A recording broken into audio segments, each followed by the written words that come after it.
Hey everyone, this is the Burning Donut reporting as live as possible in recorded format. Today I thought I would do a review of the My Little Pony movie, and since clearly just a still frame of me talking about something as stupid as a nerdy fucking movie, I thought I would also throw in a speed art of myself drawing stuff.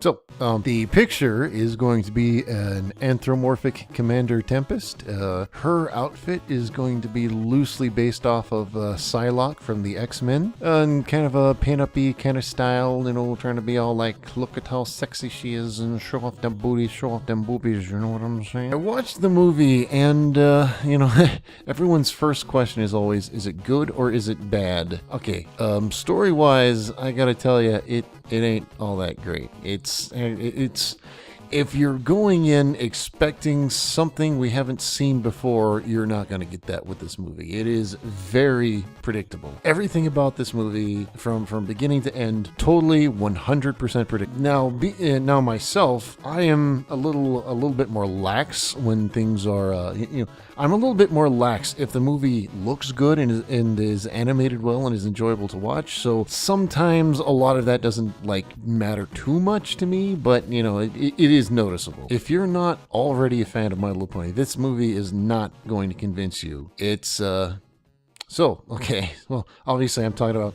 the story is bad. So what is bad about it? All right. Now, aside from the predictability, there is certain issues of the story starts off pretty typical. I was actually fairly excited because it was starting to resemble a 1980s My Little Pony movie, and I was like, oh dude, this is so cool, because the way that the plot always worked in the 80s movies was always there was their home was being ravaged by some monster, some villain, and they had to go off on some whimsical, silly adventure to find some other person, get power from them to bring back and ultimately save their home. One movie they had to find the Flutter Ponies to defeat the Ooze. In one movie they had to find some dude to get the Rainbow of Light. This movie started very much to feel like that. It basically, you started with a fairly cute, simple intro.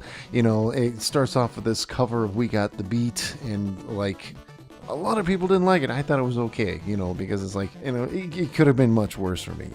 Anyway, and then it goes to this other song, and yes, we'll get into the songs and how good they are and things like that later. And it pretty much just goes straight from introducing the characters to kablam, bad guys coming down, and now they have to save the world. Okay, I'm not gonna lie though, the bad guy in this movie, or the main bad guy that you get to see in this movie, her name is Commander Tempest, and there's a reason I am drawing this character. She is so well designed and so cool and so well voice acted. So the villain comes down and it's all, oh no, Luna, you have to go to the blankety blank to collect the blank. That right there, I was like, oh dude, this is going to be like the 80s movies. And then Luna, all the princesses except for Twilight, who through some bizarre form of hysterical whatever escapes, etc. And then they are all like, oh well, we have to find the queen of the hip. Honestly, I thought the whole ha ha ha lol they misunderstood what the Princess Celestia meant was pretty fucking stupid, but whatever. Okay, moving on. From this point on, the movie serves literally no purpose at all.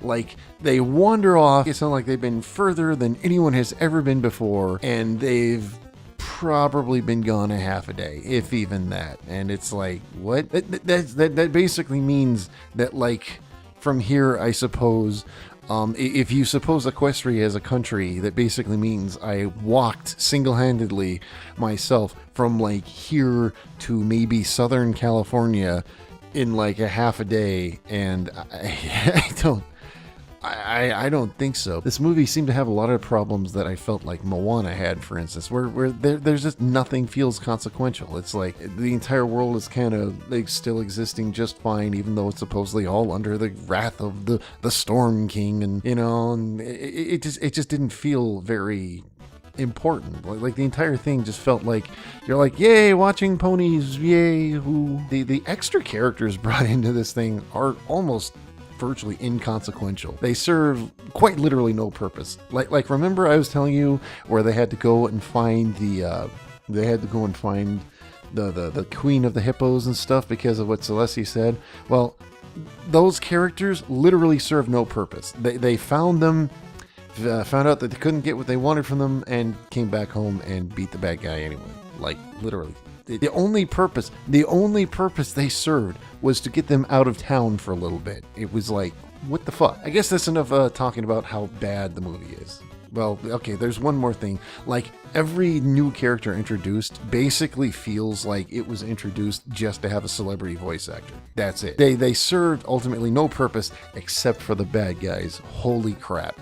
The bad guys in this movie are actually really fucking good. Commander Tempest, her design is a lot more jagged than the other characters, and it's a lot more pointy, and her colors are a lot darker. So like everything about her just like oozes with like this amazing like sense of just evil, you know. And it's just like amazing how good of a character she is. In contrast, however, the Storm King, if you've ever seen Hercules and know the way that James Woods does Hades, basically when I see the Storm King, I kind of feel like someone said, okay, you've seen Hercules, right? Yeah, well, do the Storm King like Hades, like James Woods does Hades.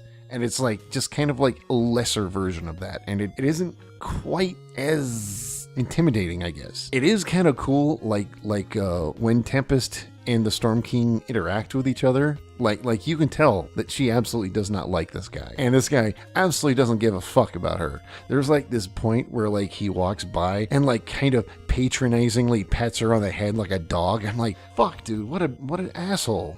Which admittedly is kind of what he is, you know? And it's like, honestly, like his motivation seems to be basically, well, I guess I'm evil, so I guess I gotta do evil stuff, right? However, in spite of all this, the movie is actually extremely goddamn enjoyable. Feels very much like a cheesy Saturday morning, like a cheesy movie based off of a Saturday morning is. So it's actually not half bad. And the animation, oh my god, I gotta tell you, the animation from this thing is... Here's the thing, I'm a huge fan of traditional animation, and every time I see a character animated in Flash, my first thought is always, wow, I wonder how cool that would look if it was done traditionally. And every time I've watched My Little Pony, like the entire 7 seasons now, my thought has always been, gee, it sure would be cool to see these in traditional animation. And now I got to see it, and oh my god, they actually look extremely cool. I heard that the entire thing was animated in Toon Boom, and it looks... A lot of people are gonna whine and gripe about like background objects being made out of CGI and things like that. And it's like, you know what, that's okay. Who fucking cares? As long as the characters look good. And admittedly, like the backgrounds actually looked really good, especially considering this, especially compared to the show. They really looked good, and you could tell that it was like the writers wanted to do more with this. They wanted to do more with the stories. They wanted to do more with the bad guys, but they just couldn't, because they kind of squished everything to about an hour and a half runtime, and then they just kind of ran out of time. Like literally, there is this scene where like basically all the characters, but Twilight's been kidnapped, and all the characters are stuck on a deserted island, and then fast forward, Twilight's captured, and the characters are just kind of there. They got off the island, they got back to Ponyville, or back to Canterlot. Nobody really knows how. They don't explain it, and it's like, what the fuck? How, what? And I'm just like, so confused. But anyway, yeah, the movie is good, but if you're going expecting anything new or crazy or like 100% original, you're not going to like it. It's going to be, and if you're not a fan of the show, you're probably not going to like it either. There's definitely nothing that's going to like grab like a new fan in. I, however, being a fan of animation, loved it. It was completely like just the way the artwork looks. The songs were not half bad. Okay, they weren't like, okay. Almost every song in the movie is relatively forgettable, except for the songs "One Small Thing," the Villainess song, of course. Open Up Your Eyes, and it's like those two songs are actually really good. Oh, and Rainbow Dash's song "Dare to Be Awesome" or whatever the fuck it is. Like, oh Jesus Christ. Like, I hate to say it, like, I mean, how many people have that feeling where they're stuck in this mundane routine and they just wish so much someone would be, hey, you know what? Screw all that. Just be awesome. Just fuck your boss. Fuck your regular routine. Fuck all this commuting to work. Just be like, hey, be be awesome. No, I mean, between the songs, the animation, and the story is not terrible if you know what you're coming into. So ultimately, I had a great time. If you're not a fan of My Little Ponies, I wouldn't recommend it. If you're not a fan of animation, wouldn't recommend it. It is kawaii as fuck. Their eyes are huge. There's so many times where it's like, oh, they're so adorable, but it's like, yeah, they're the ponies, so of course they are. Anyway, I guess I've ranted long enough. I'm gonna try to, maybe shorten this up a bit. And thank you all for listening and watching. And Donut out.